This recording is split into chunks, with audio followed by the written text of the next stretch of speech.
And your name? I am Ben Schloop. And where are you from? I'm from Grand Rapids, Michigan. Okay. Tell me about your bike. And this is my Honda CBR-250R that I bought new a year old and have played around with. So it has 15-30 gearing on it, especially machine gear hub to get really tall gearing, slow the engine down. Okay, I'm going to come down around the other side and take a peek at that. I use only the best Tractor Supply sprockets. Yep. Down there, you can see how tiny it looks down in there. You got specially machined rear sets with lots of extra lightning holes in them. And then I've worked out this fairing, front fairing is the same one I ran the last time I was here a couple of years ago. And I've just worked out a little bit of a different cooling system, gotten the mirrors set up a little bit nicer so they don't wiggle as much, and really haven't done anything to the riding position other than the clip-ons, move my feet up a little bit further. Well, into the fairing. didn't that seat's pretty low. That's a chopped frame. So it is a chopped frame. When did you do that? That was from 2 years ago. It was the same as 2 years ago, or did you lower it a little more? I lowered it a little further. So I did actually, I had the frame chopped and I had it so that it was bent here to drop down some.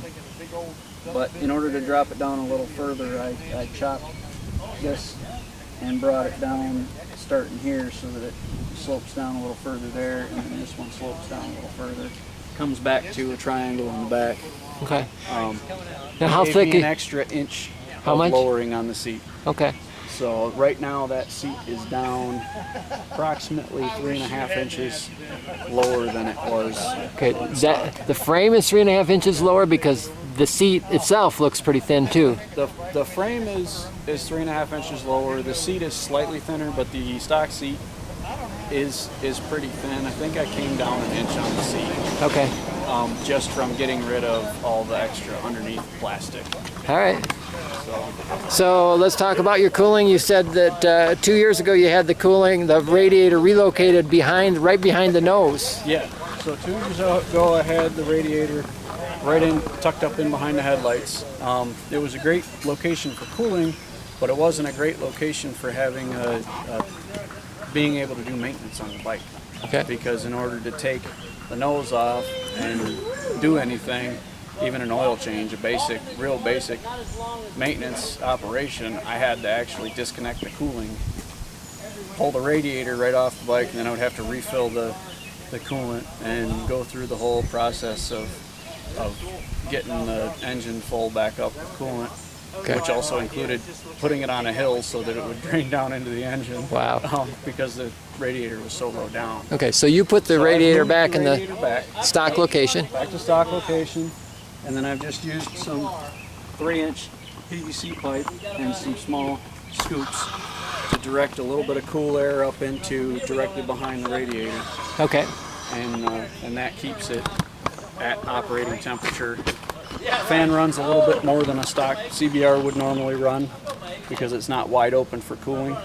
Yep. And the engine case gets a little bit warm over long rides after a few hundred miles. So I could see the pipe. You can see the pipe sticking The pipe through. is just, it's not, it's aimed. It's aimed, not ducted. Yep. I didn't have time to get the ducts in. So. Oh, you've got one on both sides. Yeah. So you've got sides. duct from both sides. Yep. So that gives you a little bit of it pushes just enough cold air right in front of there.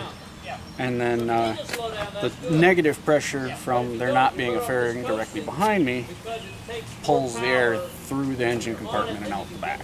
Nice. So it's all passive. Any other changes from 2 years ago? The only other change from 2 years ago is the tail. I was going to camp this weekend until somebody told me the weather wasn't going to be good, which was a lie. And so I put my large tail off of one of my other bikes on it. This tail can carry an entire week's worth of camping gear without even being full. And then I loaded up full of tools and camping gear and didn't use most of it. But this is my larger tail that came off my 125cc town bike, my grocery getter. All right. So Well, good. How's the ride going for you so far today? You're a leader. it's going fairly well. I'm new to being a ride leader, so that's kind of fun. Yeah. It's a little interesting. I feel almost a little lonely up front, but no, it's been going really well. Everybody's keeping up, and I'm kind of excited for this next part of the ride because it's going to be windy and twisty and a little bit more challenging. And I want to see how the bikes do with economy when we get into some of the fun stuff that people do on motorcycles, not just commuting. Right. Absolutely. And this is the kind of road that I like to search out. Good. So we're going to find out. Well, thank you for organizing the ride, and thank you for the interview. Thank you, everyone, for showing up.